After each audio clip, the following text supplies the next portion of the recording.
What is up, y'all? We are here for our alchemy message for the week. This is when we take a deeper look into our sort of soul school lessons for the week, and we kind of go deeper into the process of, what we're working through and how. And so on Sunday, we do our energy weather forecast. On Monday, we do our anchor message, which gives us the general lessons that we'll be working with through the week. And then Wednesday, we go deeper into the process. So I like to use the Wild Unknown Alchemy cards for that, which has been just so appropriate for the process work because that's what we're doing. We're spiritual alchemists. We're turning our lead into gold. So this is the perfect oracle deck to supplement these readings. I'm going to give you my general impressions, and then I'm actually going to read from the book, from the alchemy deck, because it just really struck me today. Sometimes I don't read from the book, sometimes I do because the message really strikes me at another level. So I'm going to do that today. So we got sulfur to start, followed by melanosis, or the darkening, followed by soror mystica, or mystical sister. And I know these look foreboding, but they're not as bad as you think they are. It's actually a very exciting, very hopeful, very, very hopeful reading. Very encouraging. Underneath sulfur, we got the Fool. Underneath the darkening, we've got the Lovers. And underneath mystical sister, we have the Emperor. Okay, so sulfur, the Fool. Let's talk about these. So we're heading out on a grand new journey, a great rebirthing. And so this whole year has been like almost like contractions. It's like the whole year has been like the labor pains of giving birth to the new self. And it's like we are the pregnant ones pushing and pushing and pushing, and yet we're also being born, reborn. And so every month it's almost been like there's been expansion and contraction and pain and pushing through and getting a little bit further. And then the next month it's like there's a little bit more opening, but then there's more contraction and pain and pushing through. And it's like different parts of us have been sort of tested little by little every month. And, this has been a year of the rebirth of this new self, this up-leveled version where we are sort of closer to the version of our higher selves, where it's not about being more accomplished. It's about having a deeper sense of meaning and connection with life, having a deeper sense of faith and certainty in the Creator, and having a sense of peace inside. It's like the noise and the chaos are starting to like turn down, and we're getting real clarity on authentically what we really desire in our heart, where our soul's really calling us, like who we want to be in this life and who we don't want to be anymore. And so we're starting to really be able to embody that. But it's required this whole year of just sort of like little by little, like here's a little baby step to like introduce you into these new scenarios now with your new consciousness. How are you handling this? It's like doing the homework and doing like the nightly lessons before the big test so that you can go through like math problems and learn how to do them, or go through the material and learn it and embody it before you have to be tested, right? And then there's midterms, and then there's final exams. So that's kind of the context of this year. And so now finally at the end of the year, we've come to the spiritual new year, which is, happens in September, October during Rosh Hashanah and Yom Kippur. And so this is sort of like the launch of the new self. And we're about to go into eclipse season. And so that's like sort of like walking through this portal of initiation into the new timeline, into this new life that we can create for ourselves with conscious intention, rather than being at the mercy of our reactiveness to the stimulus that's coming at us at any given moment. Oh, yay, gotta jump on that. Oh, I don't want to do that. Oh gosh, I'm so scared. Oh, I'm reacting all the time. I'm desperate. And it's like we're putting an end to life, going through life in an effect consciousness, just reacting from our base instincts, trying to survive, trying to get through to the next moment. And instead, it's like we have been able to rise above that and start to take our time to observe ourselves and the world and life, and start to choose with consciousness and intention how we want to show up in any given moment, so that we are creating from a seed level of the right consciousness this life that we dream for ourselves, but also so that we can start acting as this higher version of ourselves, right?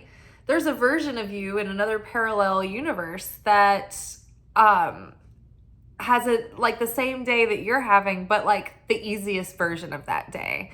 And things come to them easily and they're abundant and like great opportunities. There's also a version of you in another parallel universe that's like, even further along than you could dream of, right? So it's like, what's different about that version? Like just the mindset, start there. Emotionally, what is different about that person, that version of you? They're probably more decisive. They're probably less afraid to make a mistake. There's probably not like encumbered by like shame and like fear and doubt and like insecurity, and they're just like, let's see how it goes.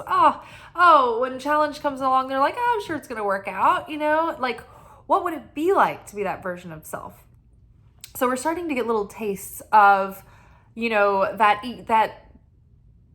that version of ourself that's in resonance with the harmonious flow of the universe, because that version of ourself is in greater resonance with the authentic version of the self within. And so that version of us isn't warring with the ego. The ego is not the authentic part of us. The ego is just like in cahoots with the subconscious, trying to write programming to act as defense mechanisms in trauma responses, and in greed, and like trying to like reach for the first thing to pacify the flesh. The ego isn't thinking about your deepest fulfillment, right? Or, your soul's calling or your passion, or it's not, the ego isn't wanting to put itself aside and be sincere, right? The ego wants power and control. So we're starting to be able to shed these layers of self. And so sulfur this is an example of these initiations that we've been going through. It's like, this is the difficult things that happen. Sulfur is smelly. It's not like a pleasant material, but it's also very healing and soothing. So it's like we're going on this new journey, and we're starting to understand at new depths our life's experience. And it's starting to finally sink in, and we're starting to be able to process that, and we have more wisdom now, and we have more understanding of how things sort of played out and why, and what the consequences from those things, but also the strengths and the new the strength and wisdom from experience that we gained, and maybe deeper compassion and deeper understanding. But I think that we're starting to realize at deeper depths, like the value of our experience, our unique experience in this life. Each of us have a unique life experience, right? No one else can match that. We've all had, we are all individuals, but what makes us even more individualistic is that no one can replicate your exact experience. Even if you had, say, a conjoined twin, you still have different perspectives, different consciousness So therein lies like the even two people that are joined, like that are literally in the same place at the same time, always for their whole life, will still have different perceptions of their experience. So each of their experiences unique as well. So sulfur is like, spirit is like saying like you've been through these intense experiences, these challenges, and now it's like you're starting to not only heal from these recent experiences and challenges, but the challenges themselves have acted to sort of like give you a deeper sense of healing, to heal a lot of things. Because with these recent challenges, it's like we've been able to meet them and be like, oh, okay, I'm starting to see and feel my growth. I'm starting to value all that I've been through that's created me the way that I am today. And so sulfur is representative of the aspect of the soul. And so we just got this brand new soul, the Fool, right? We're starting out fresh-faced, naive. We're going forward into the world, unencumbered by the old baggage that's been holding us down. Finally, we're starting to be able to leave it behind. And with this new soul, it's like we have the choice to keep this soul kind of like pristine instead of falling back into old traps and patterns that just put more dings and more wounds that we have to work on and heal. And it's like we can really go forward like with a new mindset, on a fresh foot, clean slate. So it's very excited, and we've elevated a bunch of a lot of the old baggage that's held us back. So yes, and then it's like it doesn't come without risk though. Every journey that we set out on, it comes with risk. So even though we are the Fool and we are naive and we are optimistic about the future, it's like know that yes, there are dangers that lie ahead, and you've got to prepare for those, and you've got to be wise when you meet those. But it doesn't mean that you don't take the journey, right? It just means that there's always going to be a challenge, and part of our strength is anticipating that the opponent is always just around the corner, because every time we up level, the opponent is going to up level at an equal level. So this is like a nagging toil that we can never get rid of. So just accepting that you're sharing the path with this crocodile, and just know to expect it and avoid it, or start to figure out how to outsmart it and divert it, right? So go bold. Go forward courageously and boldly and daringly, and don't hold yourself back, but just be wise and, proceed with caution, and, be aware that there could be and there will be challenges ahead. But now it's like we're looking at it almost like an obstacle course. It's like, okay, I'm anticipating these challenges. I've been training for this. I'm all ready to go. I'm on the path. Let's do it. So leading us into melanosis, or the darkening. I really like this card because it talks about this moment where we've just come through a difficult initiation, or a difficult experience that has left us broken open enough to be ready to do the soul work. It's like we've gone through enough experience where we've got the depth required to now go into the depths and do something with it. It's like we're done with like wasting time on things that don't matter, that don't mean anything. It's like we just don't have affinity with that anymore. And so this card reminds me of, so it's like this isn't rock bottom. When you pull a rock bottom card out of Oracle decks, it's kind of like signifies that you're either about to hit rock bottom, you're either about to go through things that are going to bring you to rock bottom, or that you're currently in rock bottom. This card is just past rock bottom, but before the star card in the tarot. The star card in the tarot is just after the tower, and it's number 17. The tower is 16. What number is this? It's X and 2. So what is that, 12? So no, it's not. It wasn't going to be 16 and a half no matter what it was. So The star card is like that little twinkling light of hope in the darkness, right? It's that glimmer of hope where it's not a bright light at the end of the tunnel, but it's something. There's healing beginning. There's something that is peaceful and serene and hopeful, and it's you're on your way to healing, and big dreams are starting to show, or they're about to, and it's about long-term dreams coming true.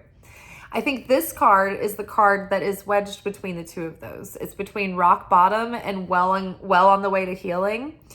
This is being really ready to do the process work and being really enthusiastic and really embracing it.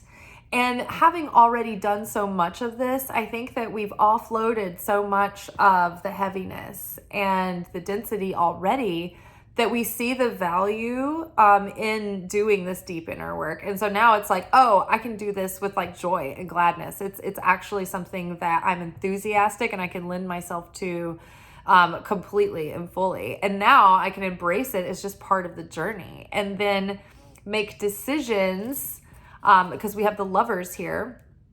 And this isn't just about coming together as, okay, so before we talk about that and before we talk about making decisions, doing the deep inner work with joy and gladness, that's what Sukkot is all about. That's the week that we're in that is challenging us to turbocharge the soul that we just got after Yom Kippur. This is like where we get all the gasoline for our manifestation juice for the year. It's like the blessing juice.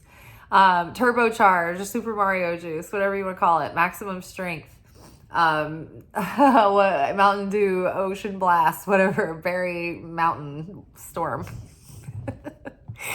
So the whole point, or the object of Sukkot, is to meet the process with joy and gladness, even though there's challenge. It's like, oh my gosh, in this shitty challenge right now, this is where I get the opportunity to push the cutting edge, to break new ground, to break new frontier. Otherwise, I'm just maintaining the status quo. If everything's just like easy going every day, it gets a little bit better. It's like, great, you're not really like changing at a soul level, and you're certainly not turning the cosmic lead into gold. You're just maintaining the scales. We as light workers here, we want to tip the scales, right? Or else what are we doing here watching these videos? What am I doing here making these videos? I mean, these are entertaining for all of us, but we're doing the work of transformation. And so when we're in this place where it's like, oh, we've just come through hell and back, and, you know, we're starting to actually feel the difference. Like, oh, I'm feeling like I got a lot of moxie. I'm feeling myself come back online, and I'm feeling stronger and more confident and more certain. And I'm feeling like I've got an edge, and I'm feeling like a little bit magic, you know? You start to see the benefits, right? You get in there and you do the work with like your whole heart, and you desire it. You're passionate about it. And when shit starts hitting the fan, you're like, this is great. I'm dancing in this chaos because I'm about to transmute this into gold. I can take this and put form and boundary around it, and I can funnel it in and use it as potential and make it my own determination, right? So that's what we're doing. Now, the Lovers underneath melanosis. So even though this is the darkening, this is the dark depths, right? This is when you get to go deep and you do the healing, and you know you're in this, I don't know, this womb, and it's not like surface level work here. Oh, there was also a note in this card, and I'm gonna read from the book because there are some like really amazing things in it. But this was also talking about healing that you are doing in connection. Well, that might be actually the mystical sister, but I feel like the more healing that we're doing on ourselves, it's also uplifting and helping the people that are connected to us in our soul families. It's helping them heal too. It's like we have this like connection, sort of like trees have this underground connection, and they send each other things that they need. Like if there's a sick tree, the trees get together and they send it pheromones that it needs, or the chemicals that trees trade. I think that they're They send like underground mineral support, like whatever the trees need, they like send it over to the other ones.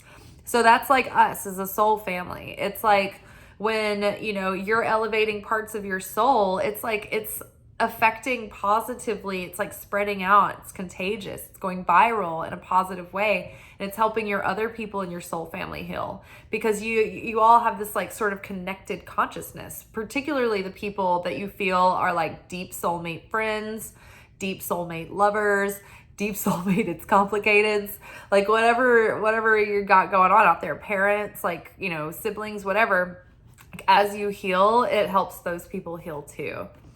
And so then, you know, as we're getting deeper into the depths, it's like we can't entertain things that we don't really resonate with anymore. We just can't do it. It's that we can't even pretend to go through the motions.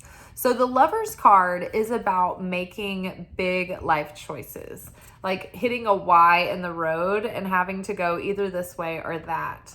And so it's now we're able to really make choices for our lives from the heart, from a soul-led level, from a heart level. And like we are understanding what we really desire now. And we're really getting more in tune and with our deepest authenticity and more honest about who we are and facing ourselves truly.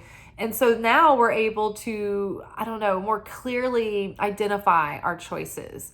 We want to choose things that resonate with what we value. And we don't really want to spin our wheels or waste our energy on things that we don't truly value in our heart anymore, that aren't in alignment with our ultimate like soul's desire and path and goals, right? Which also will affect our love relationships. So if you're already in a relationship, this could be a deepening of a bond and a new cycle in your love life. I think that this reading is really talking about possibilities for new relationships and new love cycles. And if you are in a relationship, you can heal and deepen your relationship because you're showing up as a different level up version of yourself, right? And if you're single and you are not in a relationship, then you are going to be projecting a more true to your nature signal, which will therein attract someone who resonates with your true self and what you truly want, because you're getting more clear and honest about who you are and what you want as well. Also, with all of this deep inner work and healing that we've been doing, we've been like healing our self-worth and deepening that too, and deepening our own value of ourself. And so when we have love for ourselves and value ourselves, then that inspires others too as well, like on this energetic level. And so we will attract in equally yoked individuals, and we can make choices, you know, from there based on our true heart of hearts, right? All right. And then Mystica's sister with the Emperor. So the Emperor is stable, solid, abundant, has their shit together. Sometimes the Emperor can be a bit controlling and a bit stubborn and a bit haughty. This is Aries card. This is like divine masculine on steroids.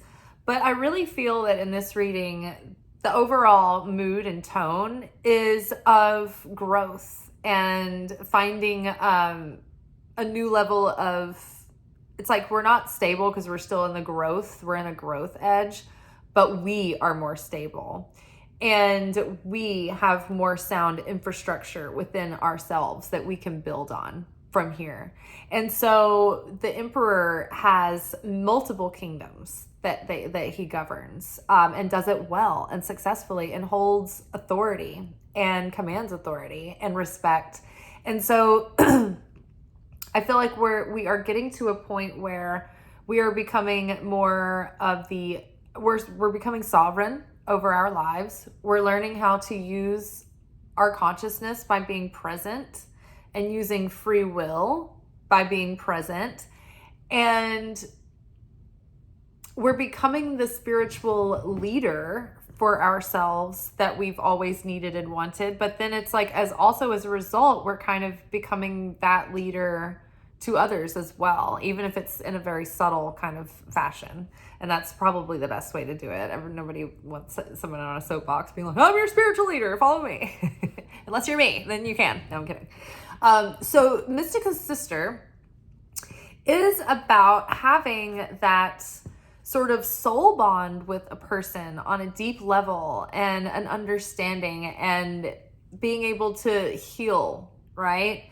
The Mystica Sister is a divine feminine aspect of listening, receiving, nurturing without trying to fix. So in a way, this is like the integration of the divine masculine and feminine within this soul journey that we're on.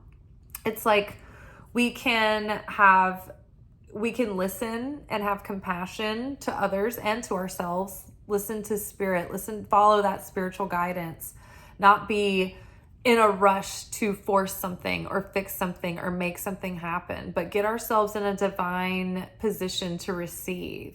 And so this emperor, he's sitting, he's relaxed. He's probably letting others, he's like doing the CEO thing, delegating, allowing, receiving help. So he's integrated that masculine and feminine quality whereas we have two. So it's like we're having this inner spiritual authority come over us, and it's projecting out as well.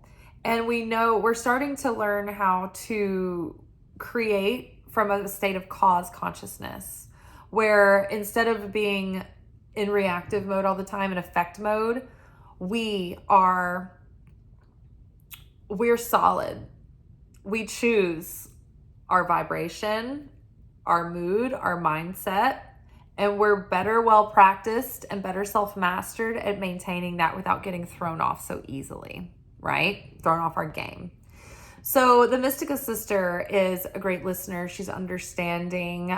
She doesn't try to change someone or fix them. It's like they can really take in someone and hear them out and hold space and be a witness. In turn, it's like two people working together to heal and in that mutual support. So there's going to be deepening of friendships and deepening of bonds, and maybe new friendships and new bonds, but also maybe, deepening of love relationships or new ones. And if you're not in a relationship and you're not single and you're like getting out of a relationship, it might be that now it's like you're learning what you need to let go of, and you're clearing the ground so that you can attract in eventually something that is aligned with like what you really value, with someone who is also doing the work alongside of you. Because not everybody does. Like that's usually what ends a lot of relationships, is that people grow apart, or one's growing and one isn't, or there's this loss of like a deep connection and a deep bond because it's all just surface level, right? So deeper, more meaningful, more rich relationships are possible. Taking the authority over your life, being a conscious co-creator instead of just being at the mercy of the conditions of what's happening. Be a manifester. Okay, let's read these cards real quick. Sulfur, evaporation, up and out, both and. On an esoteric level, sulfur is the first of what is known in alchemy as the tria prima, or the three primes. Along with salt and mercury, it makes up the threefold phenomenon that symbolizes the uniting of soul, sulfur, body, salt, and mind, mercury. On a tactile level, sulfur is responsible for both the off-putting smells and the therapeutic properties of a mineral bath. It soothes and stinks, literally. To understand sulfur is to embrace a both and mentality. So like as a mystic, you kind of have to be able to embrace paradox.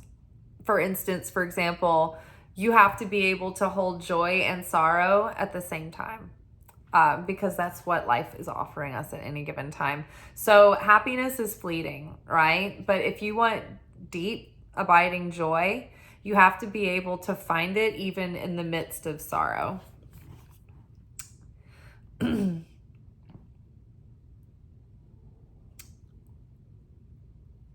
Don't be discouraged if the meaning of this card seems to evaporate before your eyes.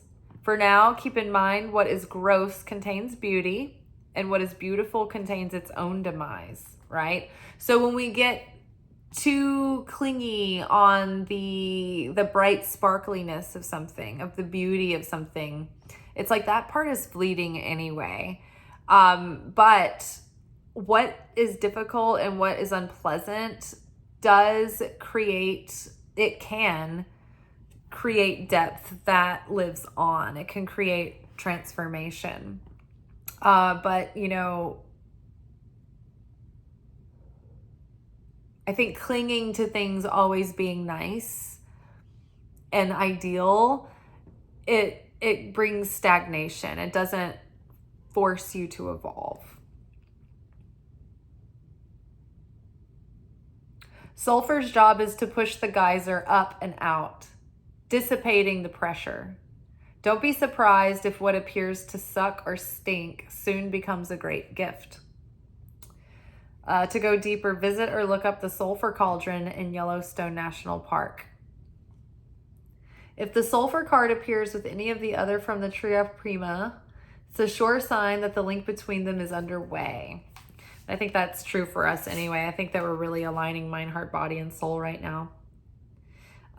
Envision what is geyser-like in your life right now. What needs to move up and out to be freed so it can be evaporated? And again, this is a good time to mention that we just had our last full moon before eclipse season starts. So this is our last chance in this 6-month cycle that we've just been in to really release and let go of anything that we're ready to let go of, anything that needs to get out of our energy field or out of our emotions or out of our subconscious or out of our house or our life, to make way for this new 6-month cycle to begin. And this is going to be the first cycle the rest of our lives. But that new timeline jump, right? So it's like we want to start off on our best foot forward. So we want to really try to reflect and get clear on what it is that we want to release over the next couple of weeks before our next new moon, because that's going to be the first eclipse. And so if there are stuff that you need to let go of that you haven't by then, the universe might do it for you. So better try to just make adjustments now and get clear on what you want to release as far as like breaking patterns and habits and things like that. Okay, darkening.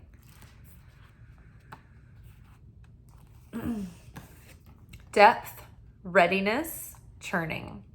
In alchemy, darkness is an achievement. It indicates the material has been through a significant occurrence, sometimes called an initiatory experience that has brought it into a state of readiness for the work.